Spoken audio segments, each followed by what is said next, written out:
Here at the Tundra HQ, things have been getting kind of chilly and we need to keep warm. So what better way to stay warm than by roasting some of the garbage factories that you guys and gals call rifles? You asked for it and you shall now get it. So grab your hot cocoa, snuggle up with us, and let's start the show. Don't snuggle with us. Today's first submission is from Prairie Dog 308. At very quick glance, this rifle actually looks like it has some quality parts, but don't be deceived just yet. While all the parts are of acceptable quality, this rifle needs to be more than that. It looks like a gun that was built and set up for close quarters standoff engagements. Don't know what that means? Hey, neither do we. The carbon barrel from Proof Research will save you weight, but that doesn't matter since you offset that with a drum mag and a magnified optic.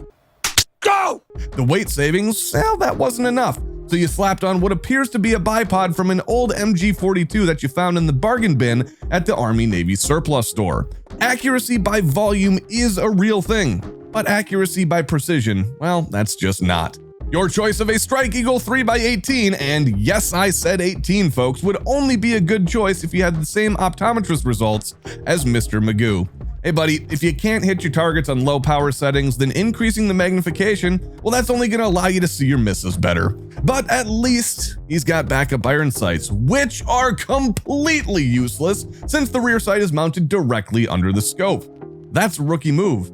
Let's not gloss over this confusing piece without mentioning the gigantic muzzle brake here. What's the point, man? It's 5.56, so it doesn't recoil that much to begin with. And you've piled enough random parts together to make this rifle heavier than it should be, so there really shouldn't be any recoil left. And seriously, what's with that thumb hole angled foregrip vertical hand stop thing? Some people pick a feature and go with it, but not you. You've decided, hey, is there some garbage product out there that's actually a combination of all these things that I could put on my gun? Yes! Definitely. Once you committed, you started punching away on that keyboard on your phone with the chicken grease covering the screen just to find this useless piece of polymer to slap on the bottom. Hey folks, this is why you should have professionals put your stuff together. When you want something built to function correctly and look great, well, look no further than this week's sponsor, Zydex. What's the advantage of buying a Zydex versus building your own computer? Most component failures happen when the system is first put together. Zydex runs extensive QC before they ship your system, and this helps eliminate the need for going back to each manufacturer with each part to get it fixed or replaced. The writer of this video recently upgraded his computer and didn't go with Zydex. He literally went through 5 bad sticks of RAM before he got quality parts that work. Zydex specializes in customization as well, from custom LEDs to laser etching and paint, they've got you covered. Zydex always strives to provide the best prices on your system even during times of high demand. With component prices skyrocketing, at this point it'd be cheaper to buy a whole new system from Zydex rather than just buying a new graphics card. Zydex also has a lifetime warranty on parts and labor, and that means if your GPU with a manufacturer warranty of just 1 year blows up after 13 months and beyond, you are 100% covered. And all Zydex systems are hand-built in Salt Lake City, Utah with US-only tech support. A link can be found in the description below. Click the link. Click it. Next up is a submission from a while back by a Discord user named Sand.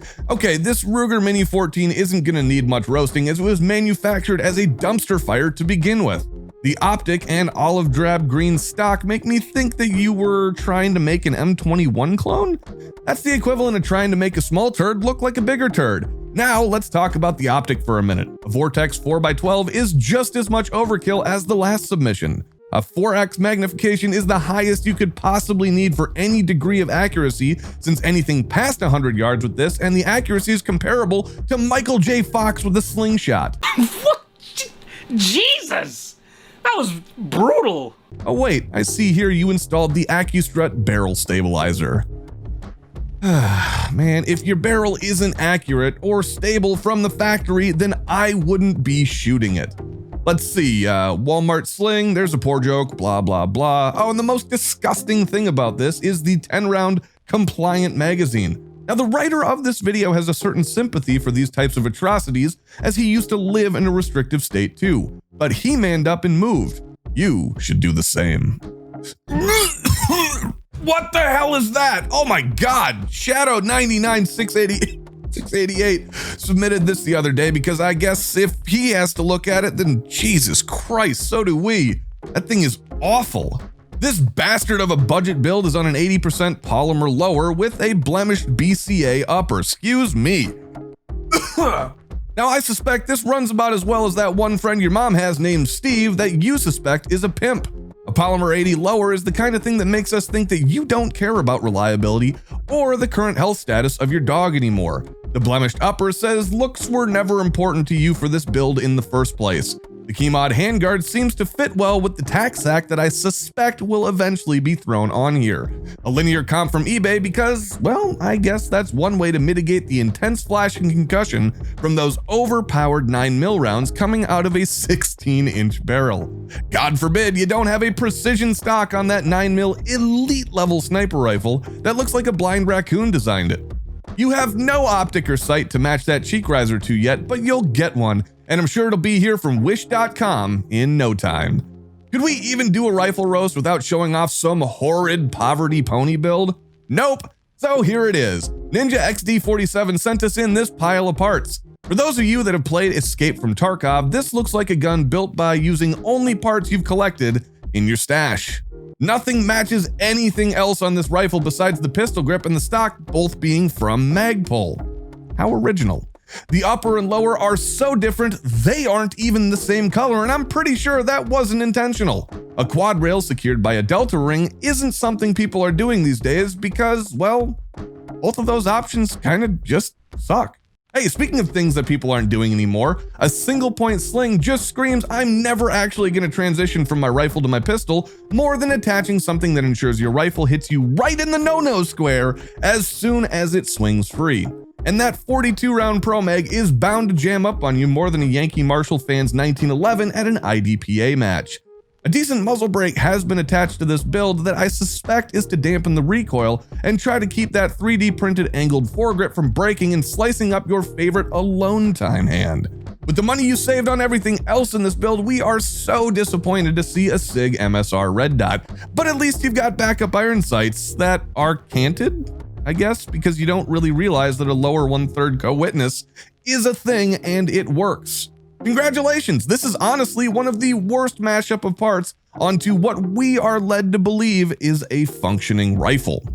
Now for our last submission of the video, we have a rifle posted by our friend Alan Powell. At first glance, this thing, well, it's just hideous. But upon closer inspection, it actually makes me want to gouge my eyes out and replace them with shattered glass. The UTG foregrip looks like it came off a revolver because I assume that you wanted the Yankee Marshall to help you shoot it while comforting you from behind.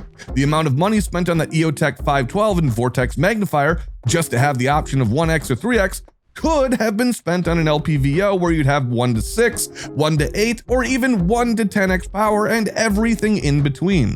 The dust cover says maximum effort to let you know this is a Deadpool inspired build, although to be fair,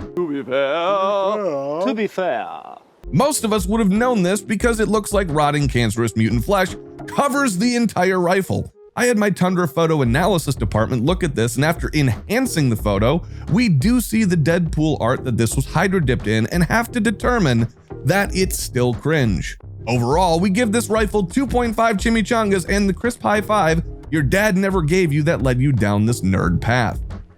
Speaking of chimichangas, I am now hungry. And that means it's time to wrap it up here, folks. I need food and alcohol to make me forget I have to do this again at some point. If you liked the video, make sure to give us a thumbs up and hit that subscribe button, and leaving a comment would be great too, since the algorithm loves comments more than it hates us. Check out these two cripplers right here, and don't forget to join us next week when we still don't know what the heck we're doing. Bye.